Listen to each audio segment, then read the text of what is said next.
Hi, everybody. This podcast is a rather personal one. This is about myself, Diane Wright.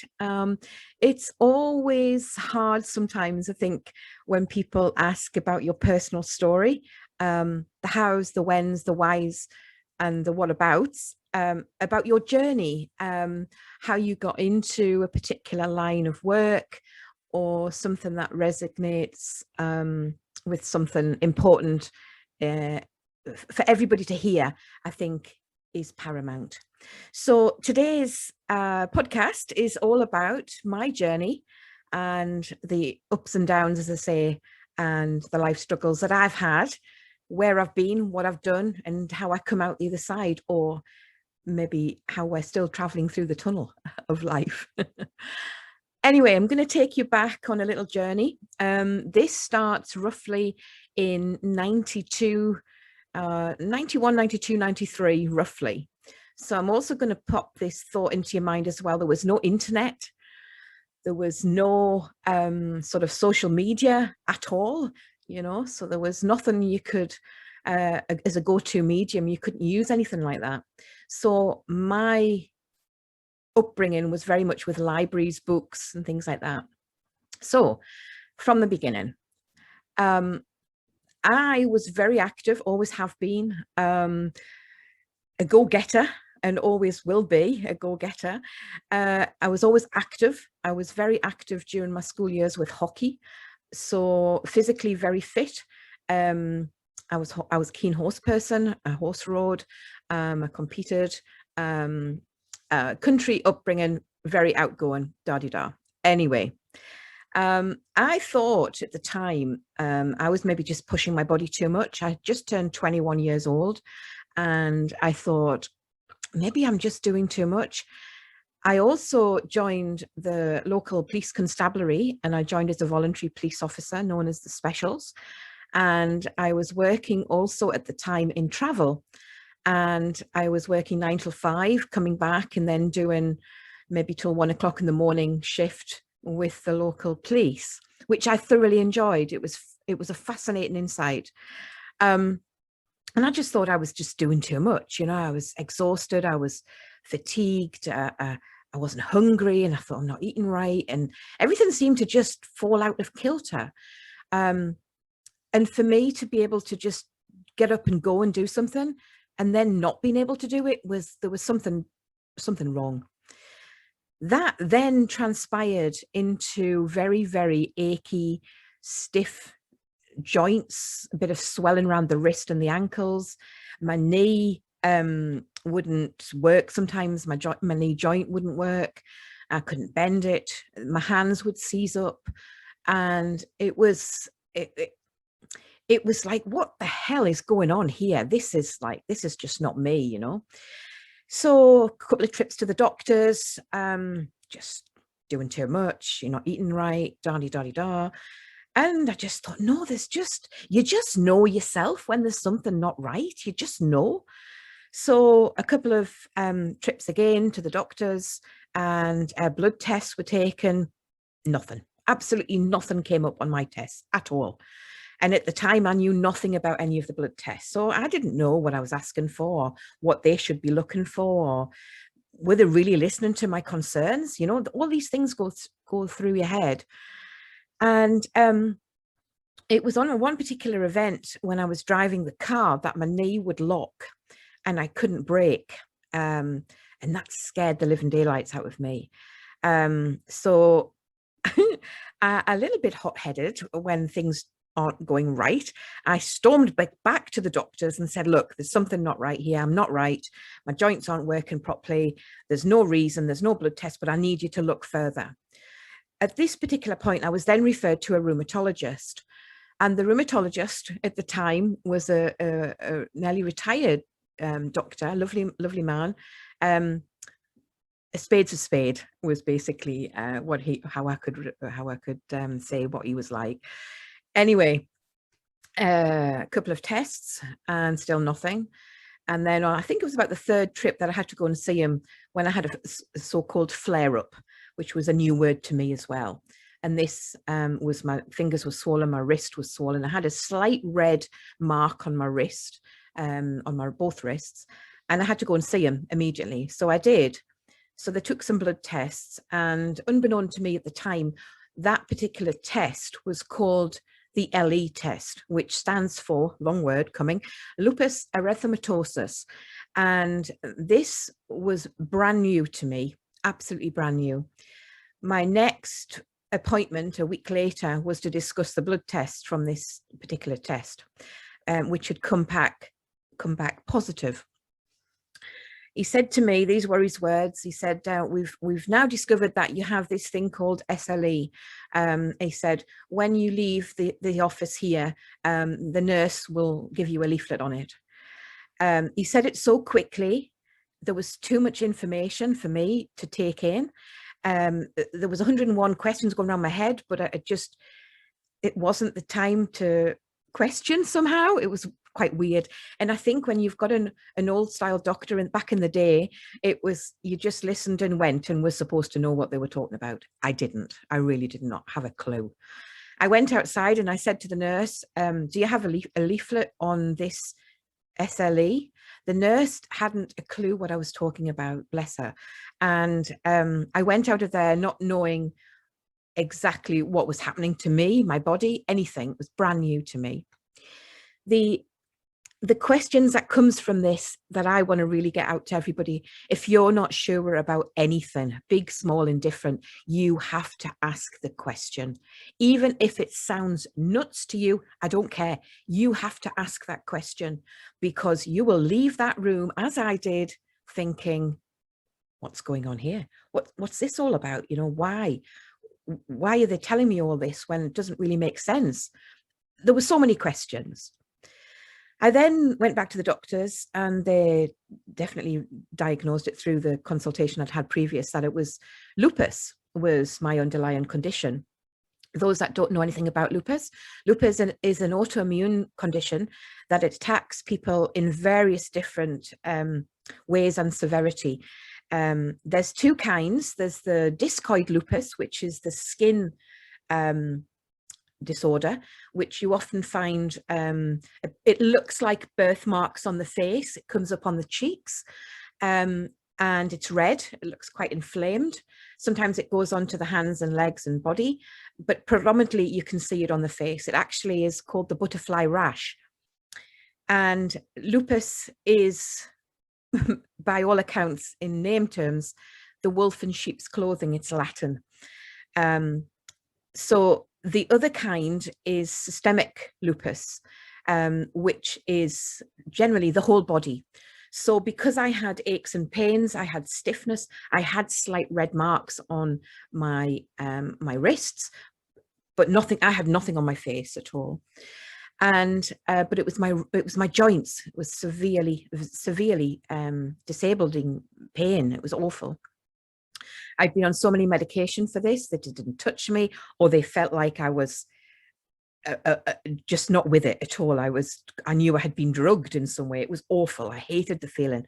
I hated the feeling of not being in control, I think. So me and drugs at that particular point didn't match at all. I hated it. It really felt, looking back, it really felt like I was really poisoning my body with medication.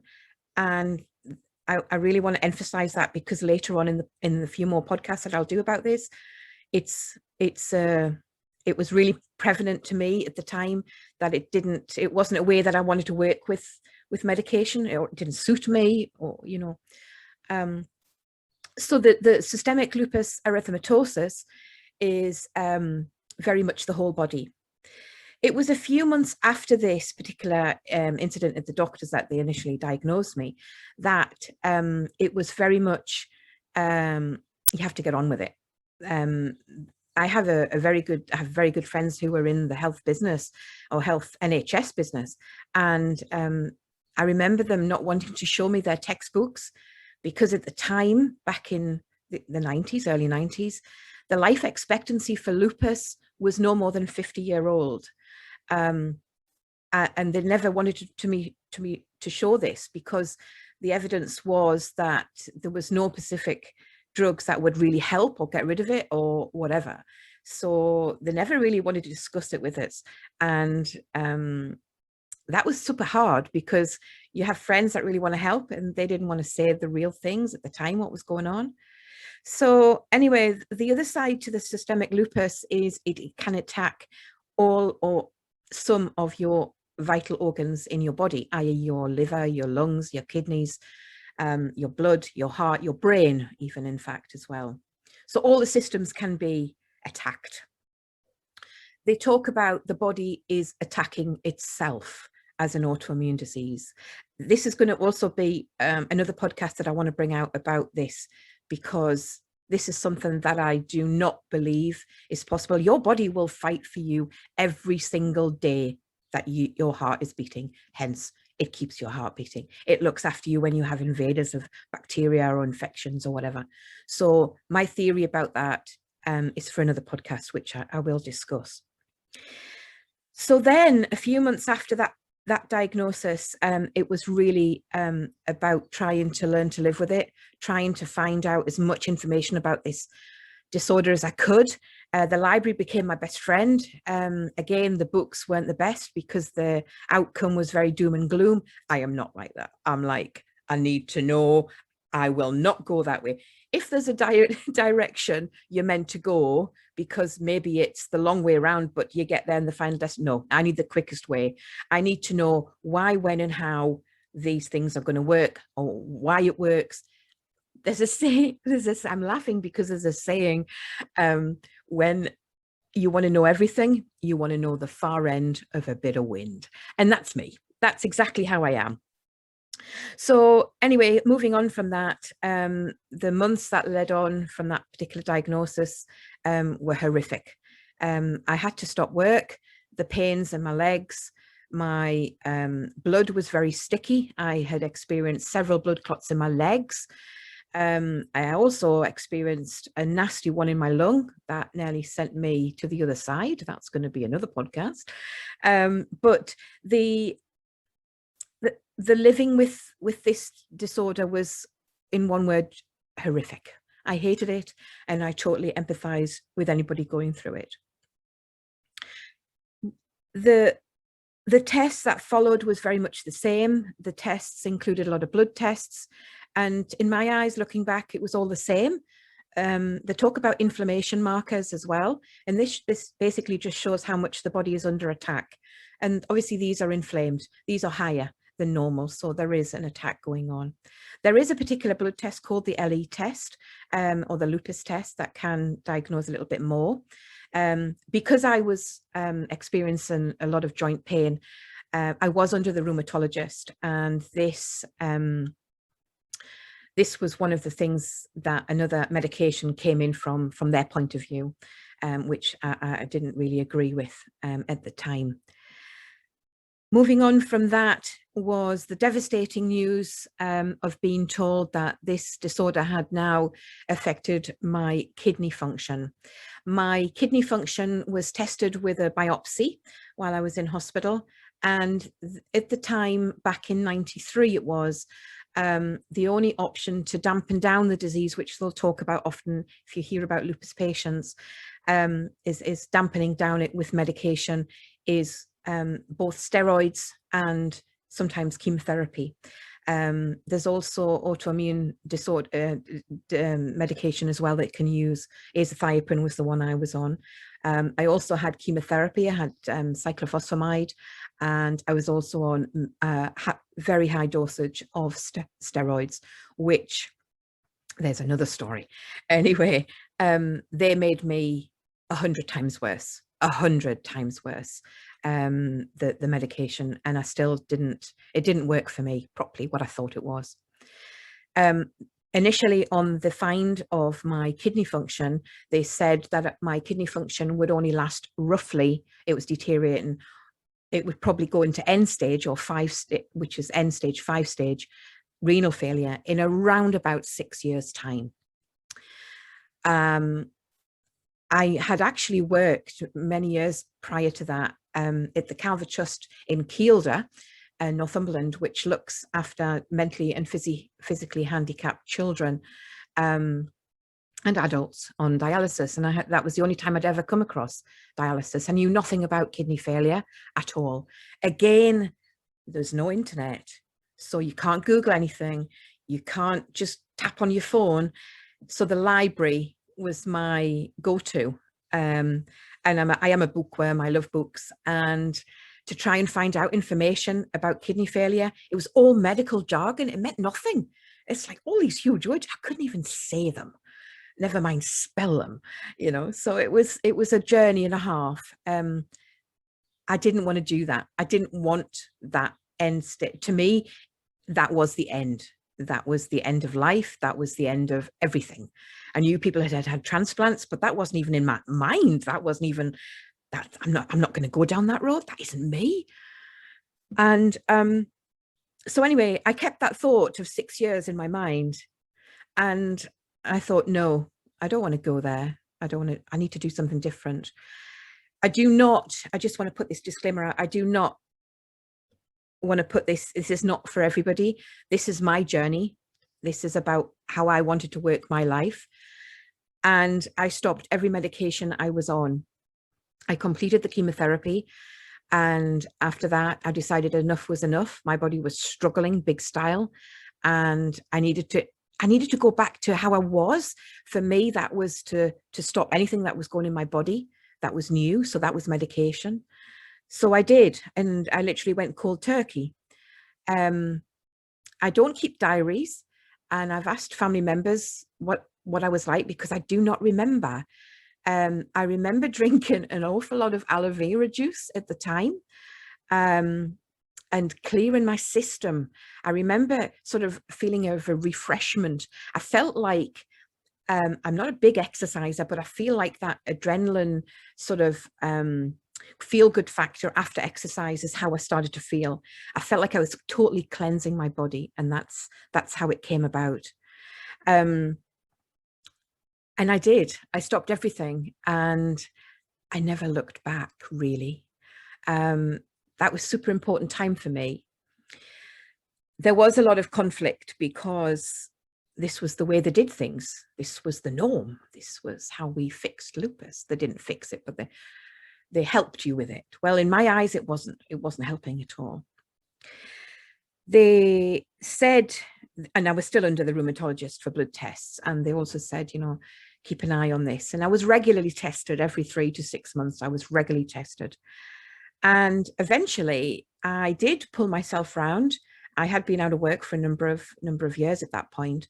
And I started back in travel for a little while. And I was back with the horses, and all sorts of different hobbies came about. And I started to get my life back to normal. Anyway, I think we'll jump on to the next chapter another day. This is my journey. This is about Diane Wright, the reflexologist, the ups, the downs, and everything. I would love you to join up with me next time. I'm not sure when it's going to be, but I'll pop it into the podcasts in the next few episodes. The whole journey going from lupus, end-stage renal failure, transplant. Oh my God, who said that? Anyway, there's more to come. Thanks for listening, and hope to see you next time. Thank you.